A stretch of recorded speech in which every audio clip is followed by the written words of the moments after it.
Bible कहती है, यशाया नबी ने एक प्रोफेसी की प्रभु यीशु के आने के 700 साल पहले कि एक कुंवारी गर्भवती होगी और पुत्र जनेगी और उसका नाम इमैनुअल रखा जाएगा और गवर्नमेंट उसके शोल्डर्स पे होगी।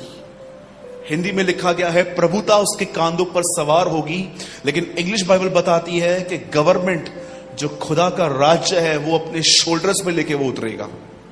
एक फरिश्ता नाजरत में आया और उसने मरियम से बात की और बाइबल बताती है कि मैं बिलीव करता हूं कि जैसे मरियम ने ये कहा मुझे तेरे वचन के अनुसार हो, मैं बिलीव करता हूं तब से यीशु इनसाइड उत्पन्न होना शुरू हुआ। और जैसे यीशु पैदा हुआ, आप सभी जानते हैं, वह माता पिता के वश में रहा।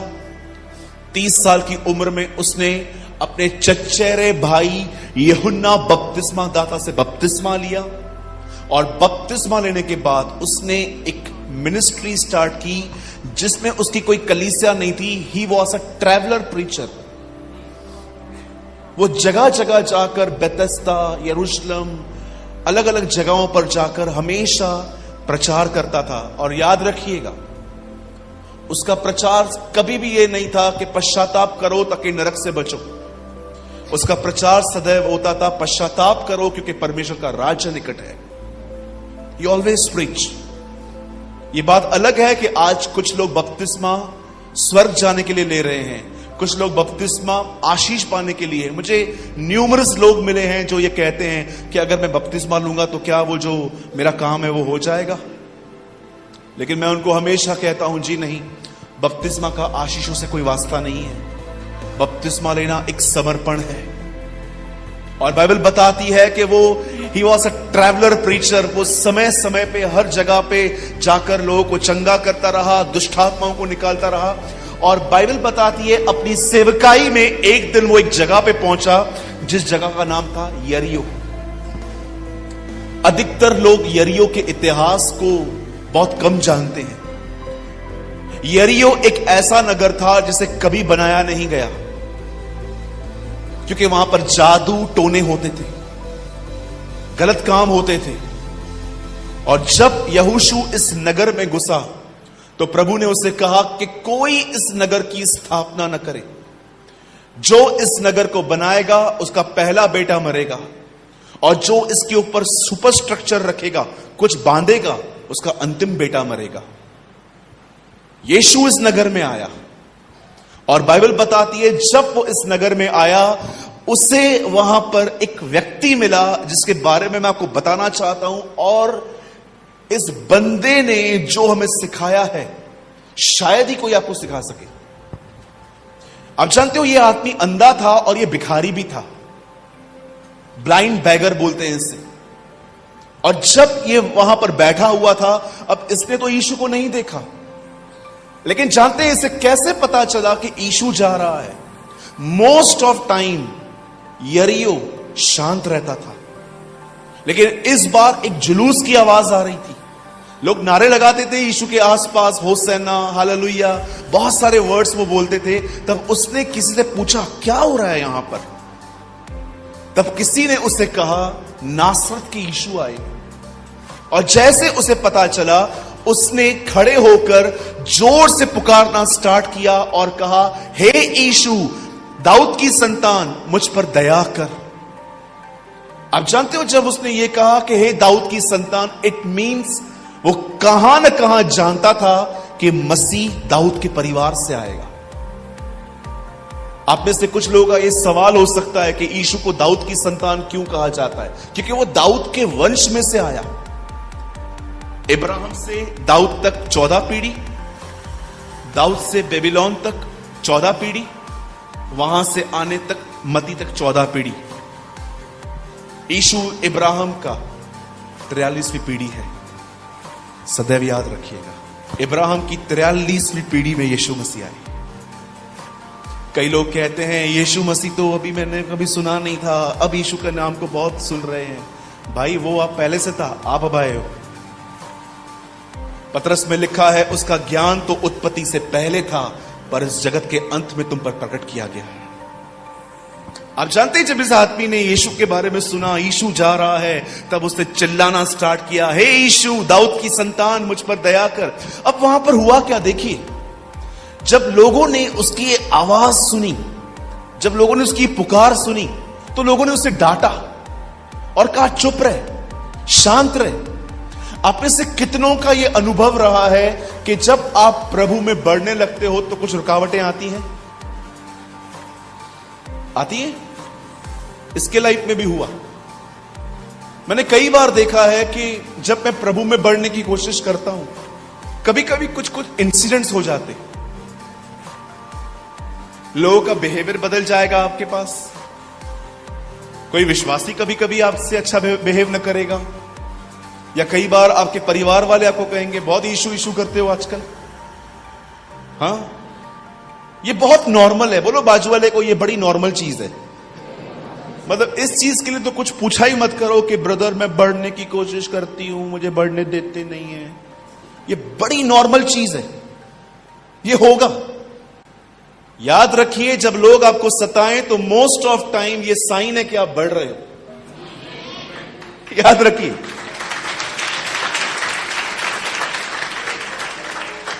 मैं जब प्रभु में बढ़ने लगता हूं, मुझे अलग अलग ड्रीम्स आते हैं, ऐसे ऐसे ड्रीम्स। सांप आएंगे।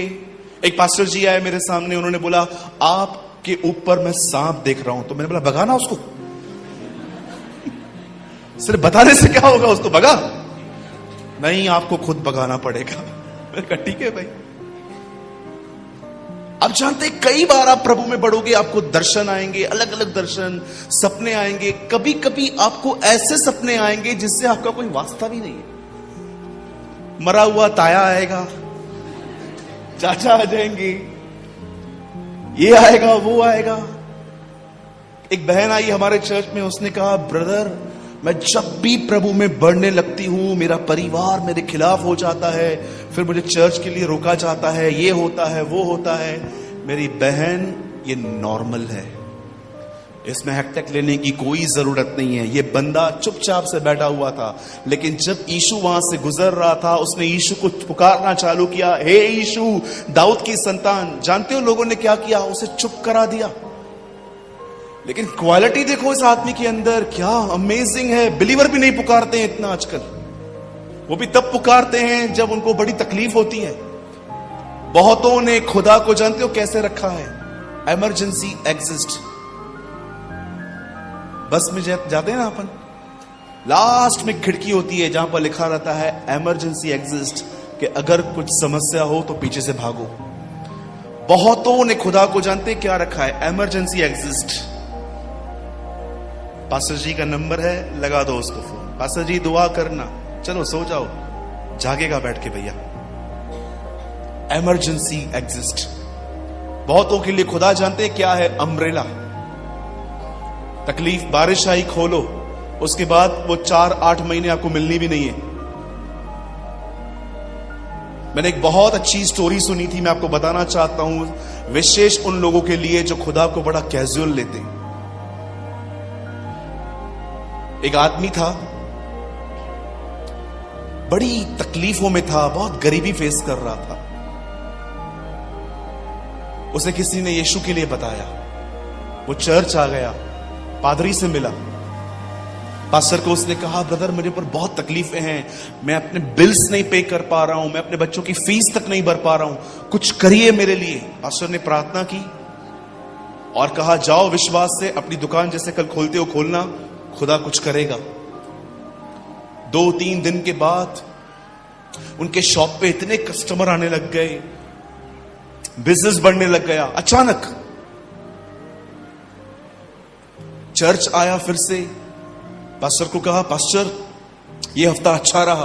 पास्टर ने कहा और अच्छा जाएगा। अगले हफ्ते और कस्टमर आने लग गए। करते करते इतना बिजी हो गया, इतना बिजी हो गया, 6 महीने चर्च में ही नहीं दिखा। पास्टर ने कॉल किया, पास्टर भाई आप कहां पर हो, चर्च नहीं आते हो? पास्टर बिजनेस भी तो प्रभु ने दिया है ना, वो भी तो देखना है ना। ओके ठीक है। फिर 6 महीने के बाद फिर से कॉल किया, आप आते नहीं हो, सिर्फ रविवार आते हो, पहले तो आप 3 दिन आते थे। हाँ पास्टर मैं आऊंगा। आहिस्ते आहिस्ते 6 महीने से क्रिसमस मसीह बन गया, सिर्फ कलीसिया में केक खाने आता था। होते हैं ना कुछ लोग ऐसे भी। मैं टोंट नहीं कर रहा हूं आपको, मैं सच्चाई बता रहा हूं आपको। फिर वो ऐसे हो गया। कई साल तक उसके ऊपर मेहनत की गई कि वो कलीसिया में आए, प्रभु में बना रहे।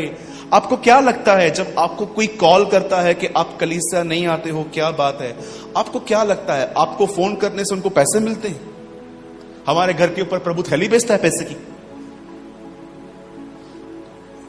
जरा सोचिए, एक व्यक्ति अपना समय निकाल के जब आपको संगति में बुला रहा है, जानते हो ये वो व्यक्ति नहीं है। कुरिन्थियों में लिखा है परमेश्वर हमारे द्वारा तुमसे विनतियां करता। It is God. मुझे जब कोई कॉल करता है ना संगति के लिए, मुझे ऐसा लगता है मुझे स्वर्ग से फोन आया। वह परमेश्वर है जो हमारे द्वारा तुमसे विनतियां करता है, आओ और मसीह से मेल करो। इट इज अ गॉड जिसके मन में परमेश्वर डालता है एक व्यक्ति के अंदर कि वो आपको कॉल करे। अदरवाइज मैं आपको बताना चाहता हूं, सब बिजी हैं आजकल, किसी को इतना समय नहीं है कि आपको कॉल करे। ये परमेश्वर है जो आपको बुलाता है। इट इज अ गॉड जो एक व्यक्ति के वेसल को यूज करता है आपको बुलाने के लिए। अदरवाइज मुझे बताइए, आपको यहां पर बुलाने से क्या मिलेगा? हमें कोई पैसे नहीं मिलते, हमारा भी रिचार्ज जाता है, एनर्जी जाती है। कई बार कलीसिया को इतना समय देते हैं हम कि परिवार को नहीं दे पाते। क्या वैल्यूज करते हैं इन चीजों की? उस बंदे को देखिए, वो 6 महीने के बाद 1 साल में आने लग गया। एक दिन वो घर आया, उसकी वाइफ ने कहा बच्चा बड़ा बीमार है, और जैसे वो अपने बच्चे को अस्पताल में लेके भागा, डॉक्टर ने कहा इसे डेंगू हो चुका है, ये मर सकता है। और उस दिन उस बंदे को एक ही बात याद आई, परमेश्वर। वापस आया कलीसिया में अपने बच्चे को, वही पास्टर सामने खड़े थे, उनके गोदी में बच्चे को देखे कहता है प्लीज प्लीज मेरे बच्चे के लिए प्रार्थना कर दो। और जानते हैं वो पास्टर बड़े बुद्धिमान थे, उन्होंने प्रभु को कहा प्रभु अब और डेंगू मत भेजना। ये समझ गए कितनी खतरनाक बात है। आई डोंट नो मुझे ये बात बोलनी चाहिए कि नहीं बोलनी चाहिए, लेकिन ये ओल्ड टेस्टामेंट में है, आप इग्नोर नहीं कर सकते। सामिस्ट कहता है हे खुदा को भूलने वालों कहीं ध्यान दो कि वो तुम्हें फाड़ न दे। आप बिलीव कर सकते हैं ओल्ड टेस्टामेंट में एक साम ऐसा बताता।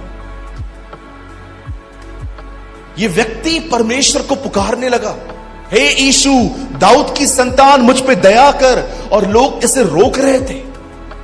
लेकिन जानते हैं इसने क्या किया? ये और पुकारने लग गया, ये और चिल्लाने लग गया। अब देखिए जब इसने सेकंड टाइम चिल्लाया तो चीजों को क्या हुआ। मैं आप में से हर एक को कहना चाहता हूं, जब आप प्रभु में बढ़ोगे, कुछ बातें आपके बीच में ऑब्स्टिकल्स आएंगे, लेकिन बढ़ना बंद न करें। कुछ बेहतर होने वाला है, कुछ ऑसम होने वाला है। इस आदमी ने पहली बार बुलाया, सताव शुरू हो गया, लेकिन जब उसने दोबारा प्रभु को पुकारा, आप जानते हो क्या हुआ? ये पुकार यीशु तक पहुंच गई और यीशु रुक गया, और यीशु अब कहता है उसे बुलाओ, उसे ले आओ। अब जानते हैं क्या हुआ? वही लोग जिन्होंने उसे रोका था, अब वही लोग उसके पास एक संदेश लेकर आके कहते हैं शांत रहे, ढाढ़स बांध, वो तुझे बुला रहा है। आप में से कितने लोग यहां पर देख रहे हैं, वही लोग जो उसे रोक रहे थे, अब वही लोग उसे हाथ से पकड़ के यीशु की तरफ ले गए। उसके बीच में सिर्फ एक ही काम हुआ, जानते हैं क्या? वो खुदा को पुकार रहा था। मेरे भाइयों मेरी बहनों, मैं आज यीशु मसीह के नाम से आपको कहना चाहता हूं, चीजें बदल जाएंगी जब आप उसे पुकारना सीखेंगे। चीजें बदल जाएंगी, सब कुछ बदल जाएगा जिस दिन आपने खुदा को पुकारना। पुकारने का मतलब यह बिल्कुल भी नहीं होता कि आप चिल्लाओ। पुकारने का मतलब यह भी नहीं होता कि आप में जितनी स्ट्रेंथ है आप उसे उतना चीख चीख के पुकारो। जानते हो पुकारने का अर्थ क्या होता है? एक दिन एलीशा एक व्यक्ति के पास गया, एक्चुअली एक बहन थी। गहजी ने एलीशा को बताया कि इसके पास बच्चा नहीं है, और एलीशा ने खुदा से विनती की, और उसने उसको बच्चा दिया। लेकिन ये बच्चा कुछ समय के बाद बीमार होकर मर गया। और जब इस बहन को पता चला कि मेरा बच्चा मर चुका है सर दर्द की वजह से, वचन कहता है कि उसने अपना घर छोड़ा और वो सीधा एलीशा के पास गई। और जानते हो, उसे रास्ते पर गेहजी मिला और गेहजी उससे पूछता है क्या हुआ। जानते हो गेहजी को वो क्या बोलती है? सब ठीक है। लेकिन एलीशा को वो ये नहीं कहती कि सब ठीक है। क्यों? जब वो बहन वहां पर भाग रही थी एलीशा से मिलने के लिए, उसका बच्चा मर चुका था। लेकिन जब गेहजी उसे रास्ते पे मिलता है, गेहजी बोलता है क्या हुआ, सब ठीक है। जानते हो वहां पर क्या लिखता है? सब कुशल है, ऑल इज वेल। लेकिन जब यही औरत एलीशा के पास पहुंचती है तो वो एलीशा को नहीं कहती है कि मैं सब कुछ ठीक है। वो उसे कहती है मैंने तुझसे बेटा मांगा था क्या, क्यों दिया तूने मुझे। वो एलीशा के पैरों को पकड़ती है। गेहजी उसको पकड़ रहा था। एलीशा बोलता है छोड़ दे इसको, ये दुखिया है। मेरा एक सवाल है यहां पर, उस बहन ने गेहजी से बात क्यों नहीं की? एलीशा से क्यों बात की? वो जानती थी किससे बात की जाती है। आप में से कितने लोग हैं यहां पर जो एक इस तरह की जिंदगी जीते हैं? आपको पता है किससे पुकारना है। जरा सोचे, किस पे डिपेंड है आप? सिर्फ पास्टर्स की प्रेयर पे? एक बाहर से वक्ता आएगा उसकी दुआओं पे? या आपको लगता है कि आप एक चर्च से जुड़े हैं इसीलिए?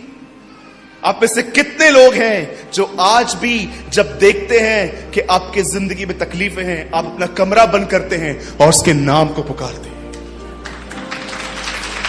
Tell me. पास्टर जी हाथ रख दो, पास्टर जी पांव रख दो, पास्टर पूरा भी आ जाएगा ना तो भी कुछ नहीं होगा। हमें से बहुत सारे जो लोग हैं ना, अगर आप एक नए व्यक्ति हो, मैं आपको बिल्कुल कंडेम नहीं करता हूं कि आप प्रार्थना न करवाएं, पर यहां पर जितने पुराने लोग हैं, मैं आपसे पूछना चाहता हूं, क्या आप अपने लाइफ में इस मैच्योरिटी पे पहुंचे हो कि आप सबसे बाद में बात करते हो? पास्टर से बाद में, हर व्यक्ति से बाद में, पर पहले आप अपने कमरे में जाते हैं और अपने खुदा को पुकारते हैं। वही लोग जो उसको रोक रहे थे, वही लोग उससे आके कहते हैं आ, वो तुझे बुला रहा है। और जैसे यीशु मसीह उसके सामने आए, प्रभु से वो कहता है प्रभु मैं देखना चाहता हूं, और प्रभु ने उसकी आंखें खोली। आप जानते हो इस ब्लाइंड व्यक्ति के लाइफ में सबसे औसम बात क्या हुई? इस व्यक्ति ने आंखें पाने के बाद पहला व्यक्ति यीशु देखा। वाओ! आज किसको आंखें खुल जाए तो वो थिएटर में चला जाता है, पबजी खेलना स्टार्ट करता है, गेम्स खेलना स्टार्ट करता है, अपना महंगा फोन देख के स्टार्ट करेगा। लेकिन बिरतुमाई ऐसा नहीं था। ओ, मैं तो बिलीव करता हूं जो 120 लोग थे जो पेंटिकॉस्ट के दिन ऊपर बैठे हुए थे, मैं बिलीव करता हूं उसमें बिरतुमाई भी था, उसके ऊपर भी पवित्र आत्मा उतरा था। मेरे भाइयों, मेरी बहनों, मैं आप में से हर एक को आज एक बात कहना चाहता हूं, अपनी हर बात में परमेश्वर को पुकारना सीखें।